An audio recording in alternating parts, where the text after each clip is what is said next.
प्रश्न है CHSL 2024 में आ रखे हैं, यदि 100 वस्तुओं का विक्रय मूल्य 140 वस्तुओं के क्रय मूल्य के बराबर है तो लाभ प्रतिशत ज्ञात कीजिए। देखो 100 वस्तुओं का तो है विक्रय मूल्य बराबर, इसने किसके बराबर कहा, 140 वस्तुओं के क्रय मूल्य के बराबर है, ये कहा है और हमें आंसर परसेंटेज में चाहिए।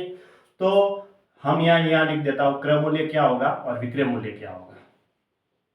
क्रय मूल्य तो होगा विक्रय मूल्य का गुणांक, है ना, क्रय मूल्य तो होगा विक्रय मूल्य का गुणांक, कितना हुआ क्रय मूल्य 100, और विक्रय मूल्य क्या होगा क्रय मूल्य का गुणांक यानी 140। ऐसे स्थिति में अब 100 में खरीदी 140 में बेची तो लाभ हुआ, तो प्रतिशत लाभ कितना होगा, तो 40 तो लाभ हुआ बटा क्रय मूल्य 100 गुणा 100 करेंगे तो 100 से हमें पता ही चल रहा है कि 40% है, इतना करने की जरूरत ही नहीं है।